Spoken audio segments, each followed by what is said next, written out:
right. Okay. Cool. So let's start. Okay.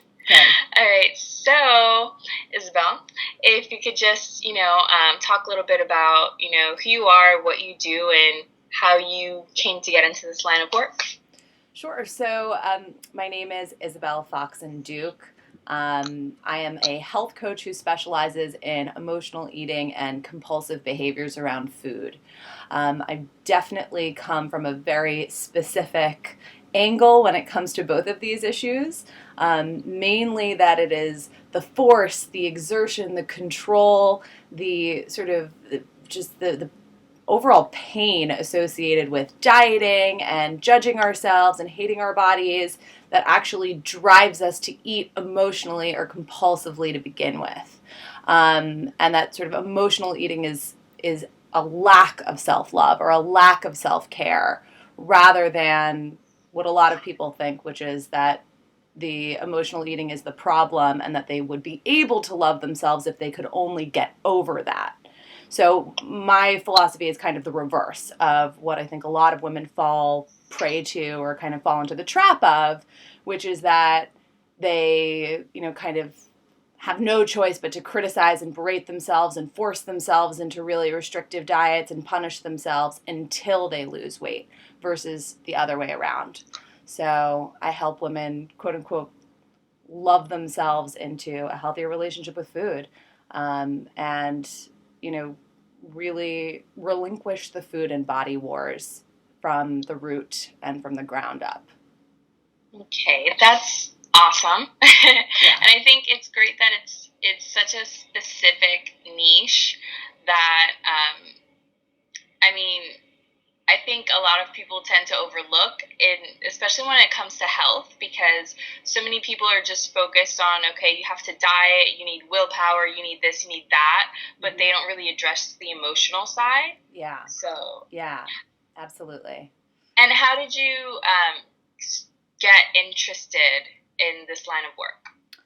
I became interested in this line of work because of my own personal struggle, like that. It's really as simple as that. This was an issue that I dealt with for years and years. It was my Everest, I like to say. I think I went on my first diet when I was maybe, 5 or 6 years old. I was very, very young. I don't really remember ever not being on a diet or not thinking something was wrong with my body.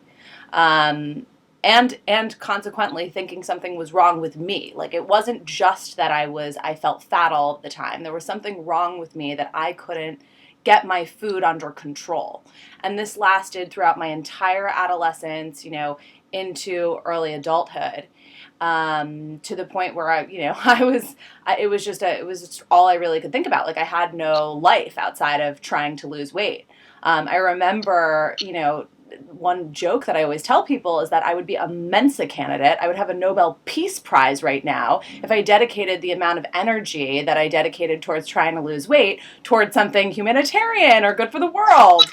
So that's really sort of where this work came from. And I ended up, it was about 8 or 9 years ago that I kind of gave up. And I was like, I can't do this anymore. I need a new way of living. I need a new way of thinking. I need help. Like, I need to change the way I'm thinking about this. I'm clearly going down the wrong direction and hurting myself in the process. Like, I knew that this was like a painful way to live. I didn't want to live that way anymore. So I kind of like hit a bottom of sorts. People like to say that when they talk about addiction. I don't know how I feel about it, but that was kind of one of the bottoms, I guess. And so then from that point on, it was really about, striving to find a new way, like striving to make peace with food, like striving to develop. It wasn't about weight loss per se from that point on. It was about, I want to have a different relationship with food. Like, I want my relationship with food to be like fun and easy and effortless and pleasurable. I want to eat like my naturally thin friends who don't give a shit about what they're eating. They, can eat half a cupcake and get bored with the rest of it and leave it in their purse and like not even know that it's in there until they find it 3 days later. So that's what I wanted, you know?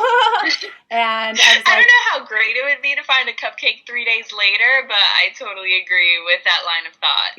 yeah, like to care so little about food that like you don't even remember that you have like candy in your purse. Like to literally just like forget it's even there. That was something that happens to me today all the time because like I love like, sweets, but I don't care about them that much anymore. Like it's not an obsession for me anymore. So like I could definitely like have like a bunch of like mini Snickers in my purse and literally like I'll switch bags and not even remember that the candy's in there until I switch purses again. So that was sort of, I knew that's where I wanted to get, but I had no idea how to get there. I couldn't imagine how to get there.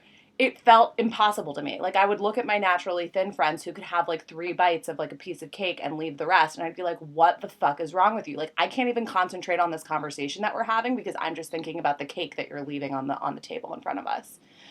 So yeah, so that's kind of, so it was about 8 or 9 years ago that I kind of was like, I want to find the solution to that. Like the weight is like a secondary issue, but I want to find the solution to that problem, like that brain problem. Right. And The weight was just sort of an effect, and right, that emotional right, sort of relationship with the food was the cause. yeah.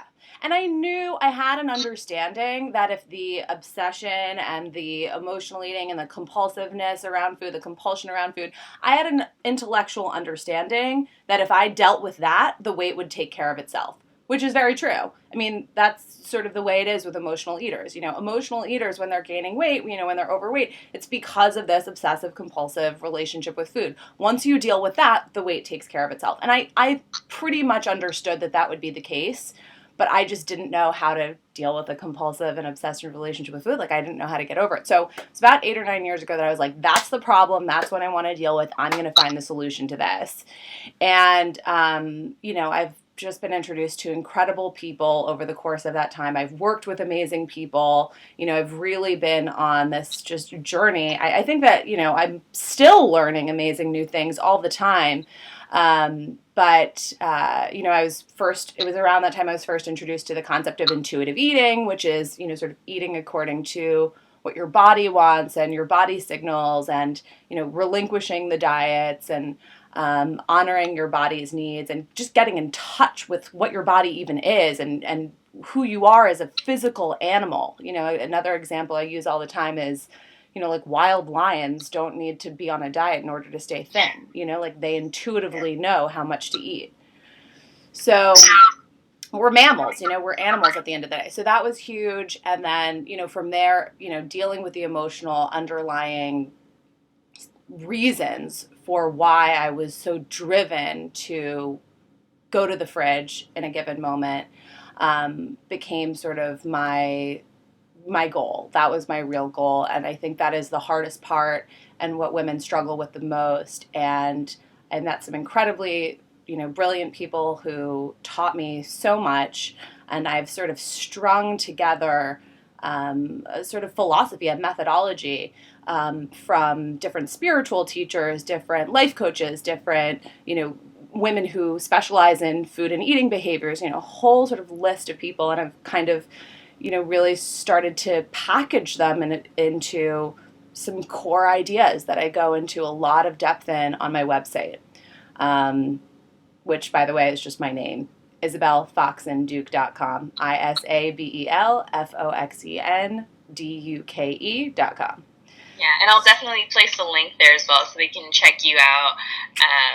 Cool. I love, your blogs, your writing is really... It's really entertaining, but it has so much substance, so awesome. Definitely so they can check you out.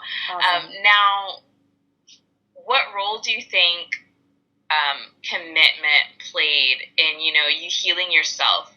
Because committed to me is definitely, it's about celebrating, you being able to commit to your own health and happiness. How important of a role do you think that played in your own life?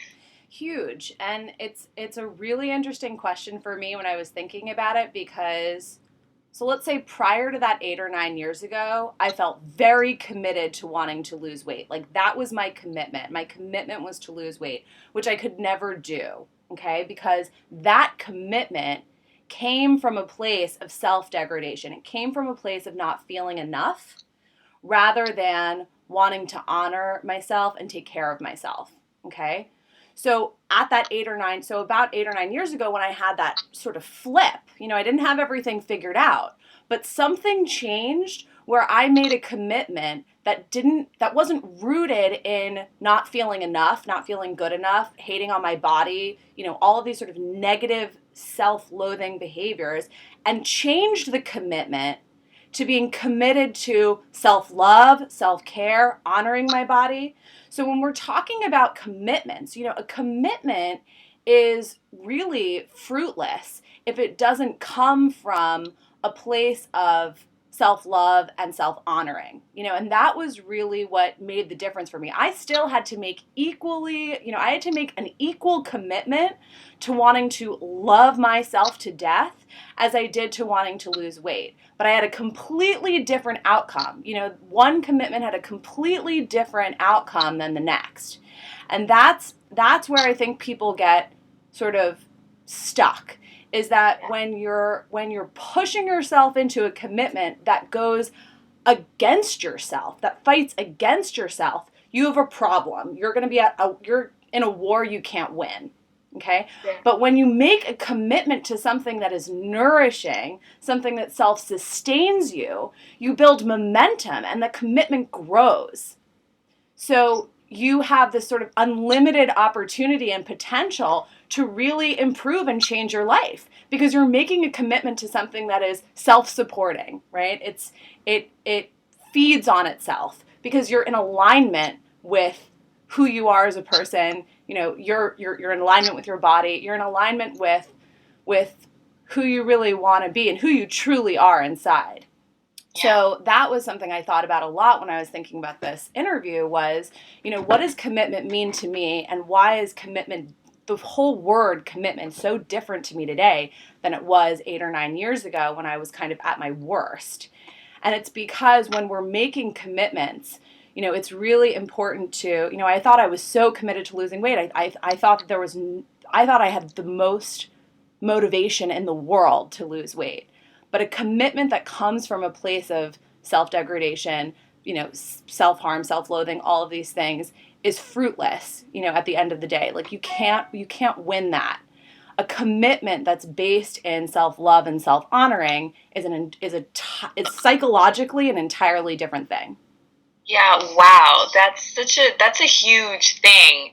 I think that's probably going to be an aha moment for a lot of people because you're right, when it's coming from a place of, like you said, self-degradation or something that isn't really aligned with what's serving you, what's for your highest good, it doesn't work. And I think a lot of people take that then as, okay, well, I'm committed to this and it's not working out, so there must be something wrong with me, or maybe I don't have enough drive, and it becomes this scenario where they feel all this guilt for not achieving this goal, not realizing that the whole reason why it's because it's coming more so from a place of pain rather than something that's really going to serve them. Exactly. So, yeah. That is so huge. Like that. And it's something where it's something you don't necessarily think about in those terms when you're in a certain situation. But when you think about it afterwards, it's like, whoa, this is the entire reason why. And it also thinking about commitment in this way rather than in such a sort of rigid manner where it's like, okay, you're committed to this and that means that it has to work out this certain way. I think thinking of it in terms of, when you're committed, it will drive you if it's in alignment with, what's the best for you. Yeah. That allows you a little bit more wiggle room to just kind of be more gentle with yourself and analyze things when they don't turn out the way that you expected initially. Yeah. Like when something's not working out, it's like, where am I fighting with myself? Where am I not at peace with myself right now? Rather than, what's wrong with me? I'm going to, whip myself over the back. You know, if you're struggling to maintain a commitment, it's like if you're fighting with a commitment, that's a warning sign. You know, what are you fighting? There shouldn't be fighting.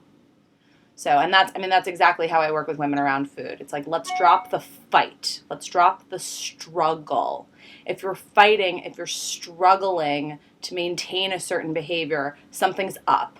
Like something's not quite right. So, yeah, that's huge.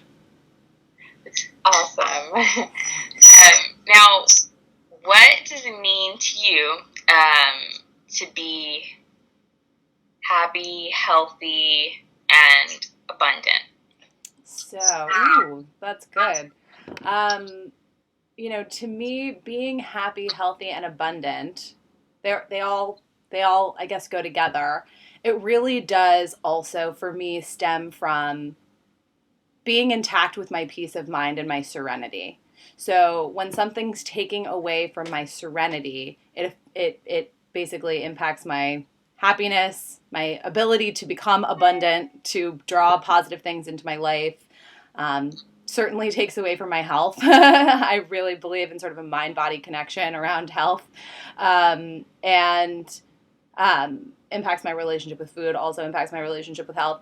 I would say, yeah, that's really the question. I would say that's sort of the underlying question to ask ourselves in any given moment is, if something is disturbing you, if something's not going well, if something's causing a rift in your peace of mind, if something's creating sort of a problem, creating a sort of a crack in your peace of mind, sort of ask yourself, like, what is sort of the underlying issue? Like, what am I struggling with? Like, what am I afraid of? What am I anxious over? What am I worried about? And sort of really dealing with that. For me, it's like, if I don't need anything to be happy, healthy, or abundant. I don't need any sort of external sources. I just need to feel sort of like connected to my truth and at peace with myself. And usually when I'm not feeling that way, it's because I am not forgiving myself for something. I am not connected to my intuition. I am not, really just like connected to like a deeper place within me, a deeper sense of peace of mind within myself. So that's sort of my definition of health, happiness, and abundance, and sort of being connected to it, being connected deeply and truly to yourself at the end of the day. Yeah, that's great. Now, you mentioned, being really connected to yourself.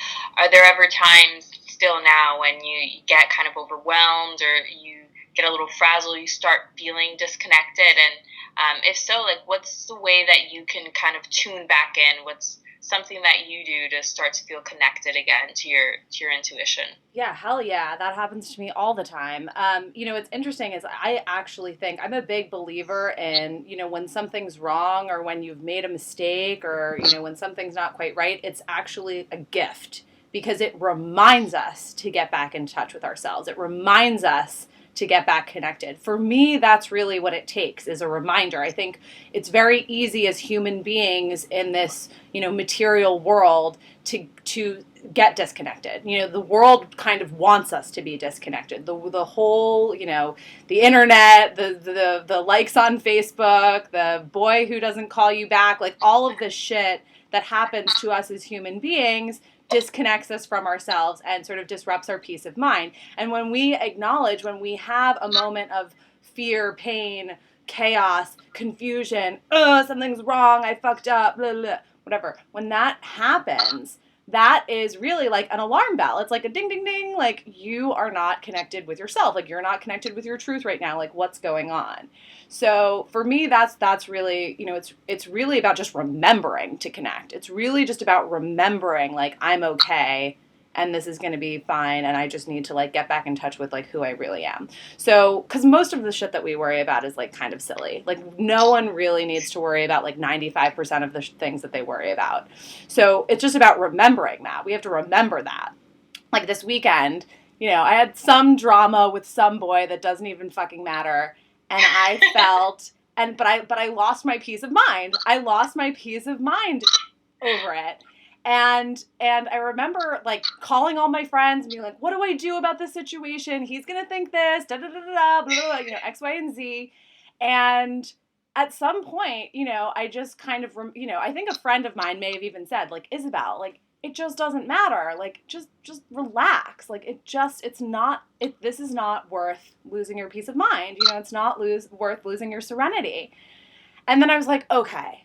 And I just kind of realized, I was like, oh yeah. I was like, if I just close my mind, if I close my eyes and get really, really quiet and erase everything that everyone has said to me, that's another thing. If I'm asking people for advice compulsively, I'm not connected to my intuition, because my intuition actually knows the answer to every single one of my problems. So if I'm like out there asking a million people for advice about something, like it's one thing, it's like if you are like, struggling with something and you have like a trusted person that you want to talk, but if you're feeling like you need external validation over a situation, like compulsively, that's hint number one. Like, you are not connected with your intuition right now. Because when I get quiet and I get really clear, like just calm down, just get really, really connected to my intuition, I know the answer to every single one of my problems. I know the answer to what should I eat for dinner, and I know the answer to I don't know how to break up with this guy, or I don't know how to, whatever it is. So that's really sort of, I think a lot of it is kind of embracing when things get crazy and when things get chaotic in our heads, and we start to get in like, with food, I call it food brain. Like when like the food is just like whirling around and you can't get it out. But it could be life brain too. It could be like boy brain or shopping brain, or like, oh my God, I'm not good enough brain, or whatever.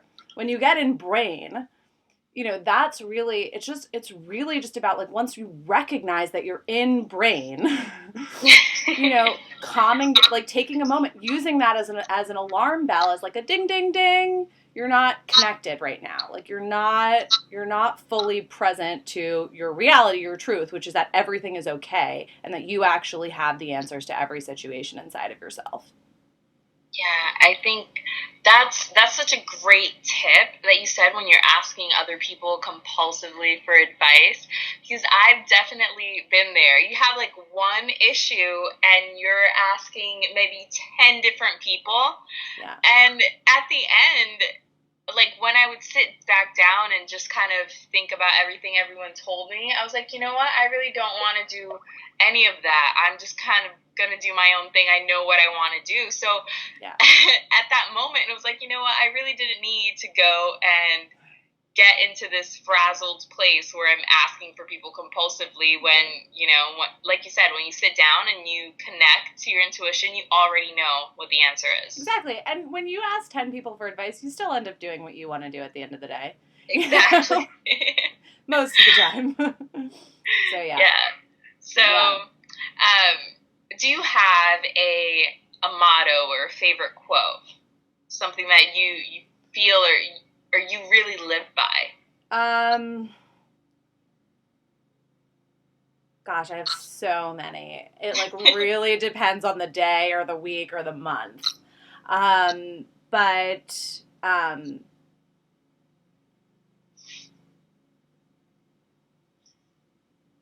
I know what that's like. That's a really, really tough question. So many different quotes that, if someone asked me that, I'd give like 5 different ones. Exactly. I think that for me, it would be more about, there's general concepts that I try to live by, which is definitely like, in any situation with food or in life, and I know I've mentioned this multiple times over the course of this interview at all, but I would say that, one of the things that I always come back to is just when things get crazy, just asking myself, like, what course of action is going to give me the greatest sense of peace and serenity right now?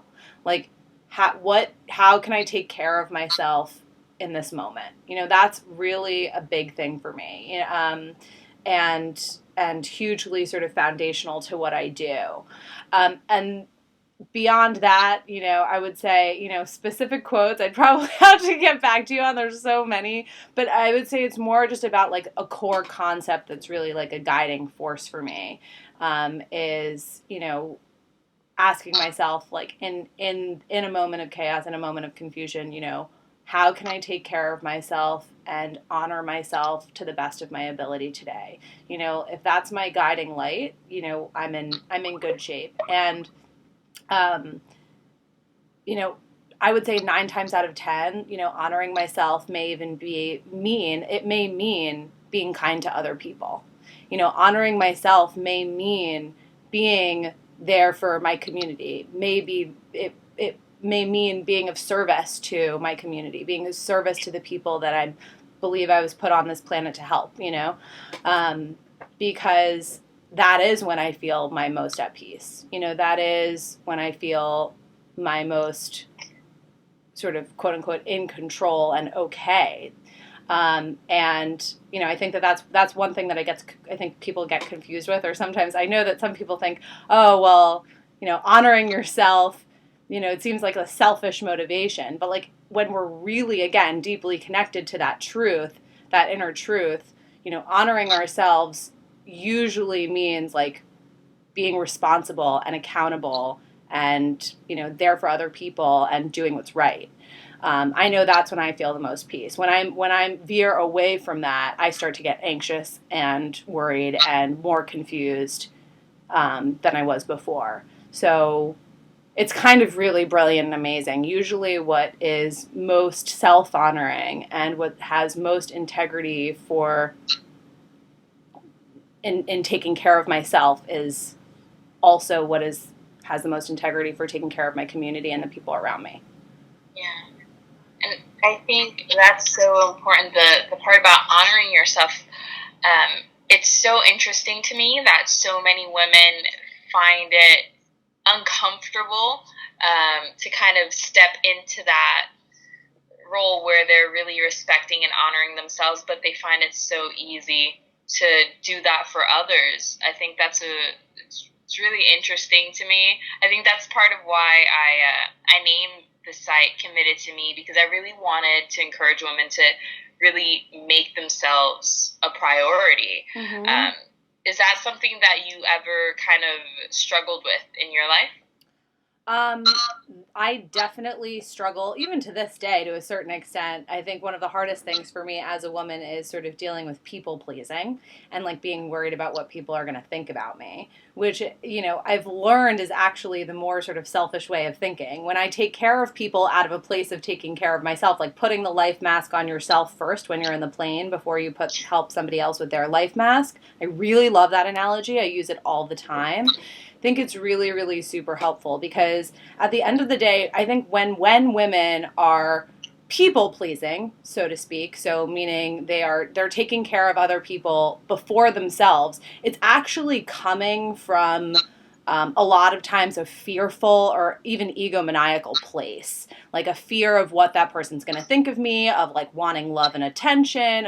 At the end of the day, when we're people pleasing, we are in fact usually, I'll say usually, but I think it's most of the time, trying to get something from that. We are trying to get something from that. So it's really not selfless. Whereas when we help people, so it's all about like your intention, like kind of like why are you committed? Are you committed from a place of self-degradation or are you committed from a place of self-love? It's the same thing with being of service to other people. Are you being of service to other people from a place of self-love or are you being of service to other people from a place of fear? Like, are you being of service to people because you feel like you are dependent on them, you need them, you're afraid they're going to think something of you, all these fearful reasons, or are you being of service to people from a place of, of taking care of yourself, like Right. I know that when I am of service to people in a really genuine and authentic way, I'm at the most peace with myself. I feel like I'm giving myself the gift of integrity, which feels amazing. The gift of integrity feels amazing. But for many years in my life, would would give too much of myself from a place of fear, from a place of like, oh God, they're going to think poorly of me. Like, oh, and I use this example again. I don't know why it keeps coming up, but like particularly in our relationships with men, this comes up a lot. Like, oh, I'm going to do this thing that they want that I don't want. because I'm afraid they're going to leave. It's not usually from like a really selfless place of because I love them so much.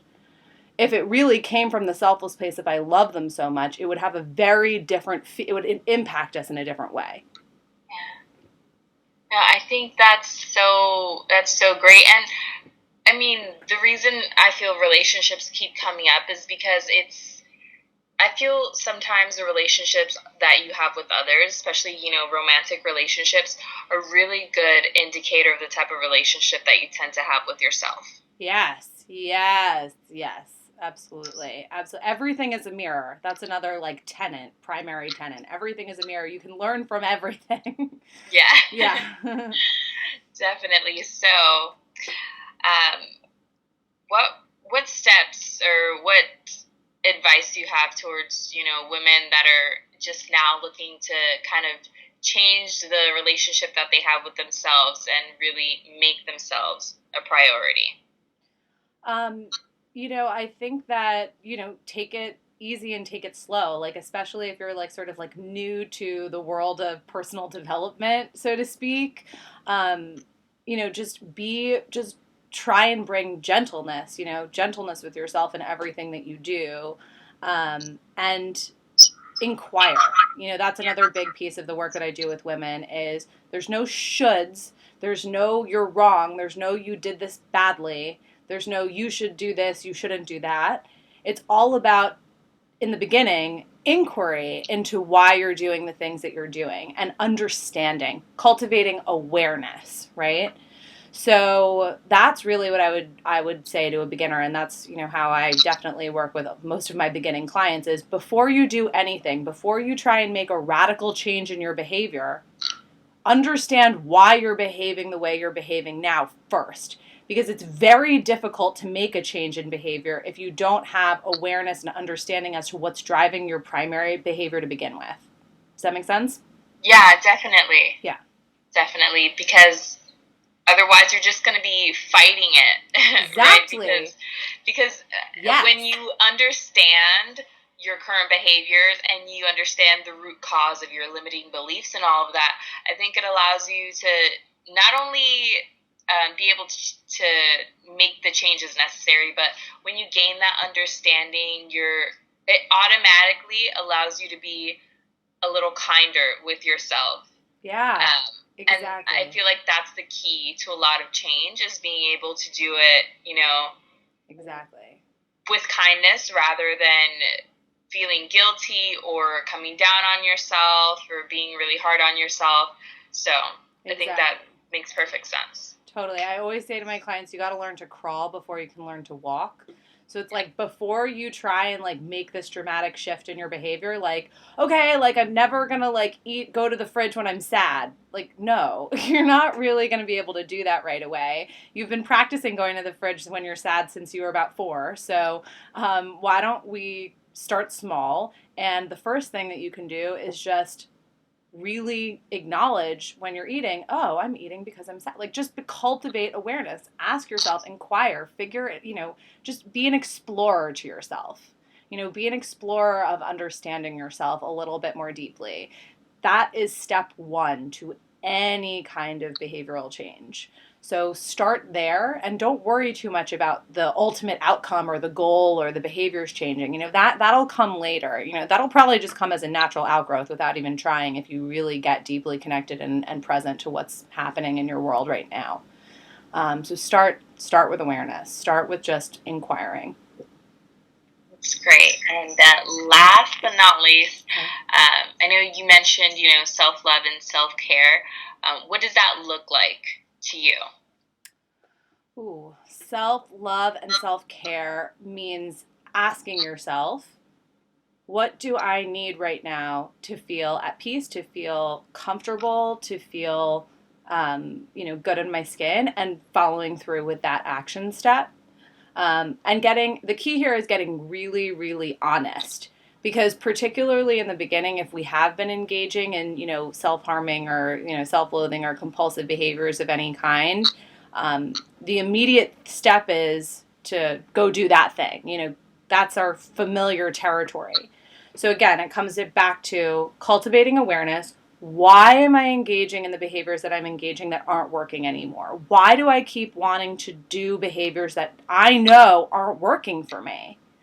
And when we figure out the why, when we get really just in a non-judgmental way, inquire and become aware of the why, non-judgmentally, we have an opportunity to fill that need in a new way, right? So that's what this is all about. It's all about understanding what our true needs are and filling them in a way that's more productive than the behavior that doesn't work for us that we've been using up until that point.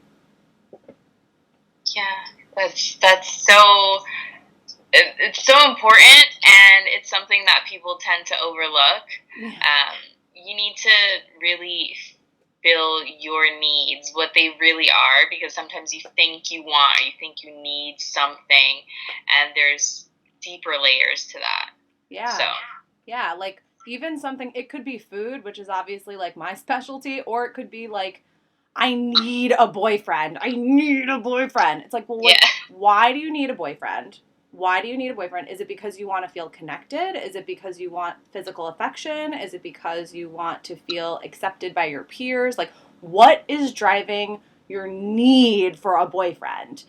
And when you understand what's driving your need for a boyfriend, you can actually fill those needs in other ways while you're waiting for the right guy to come along, you know? Yeah. So, you know, we don't necessarily need to force things in our life in order to have our needs met. A lot of women think that they need to force things into their life in order to get what they need. But there's always alternative, more gentle, self-loving, easy ways to have our needs met if we really get quiet and think about it. You know, like maybe, you know, if you're just feeling that like need for connection, like maybe that means like going out with some girlfriends and like organizing a slumber party, you know, like whatever it is. But thinking about, okay, what is the actual underlying need that I am experiencing now as a human being? And how can I have that need met in a way that is effortless and relaxed and peaceful and without force? Yeah.